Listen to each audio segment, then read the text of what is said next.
أصوات المزامير والحركات البهلوانية المصاحبة بالرقصات لا تليق بافتتاحية الأولمبياد. تلك باريس بحلتها ومفاتن البرج الأشهر في إطلالة على نهر السين لا تأسر القلوب كما يمكن أن تفعله مناظر جبال الأطلس الخلابة. لبدايات اللعبة الأشهر عالميا، ممثلي أبطال العالم في مواجهة أسود الأطلس، فكورة مغرية سبقت الموضات وروائح العطور. هناك باللاتينية تتحدث الأرجنتين لإشباع غريزة الحاضرين، وبالأفريقية المغرب ناطقها الرسمي بالأمازيغية ولغة الضاد.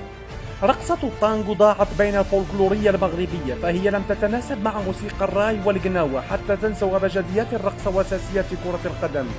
مسرح أولمبياد باريس يعيش ثقافة أبناء الأطلس بكامل أشكالها، منهم من كان العازف وفيه من موسيقار، وآخرين من أبناء جلدتهم على طريقة التيكي تاكا يرقصون. الأسماء لم تكن يوما تدل على ما يخفيه الرجال في طباعهم.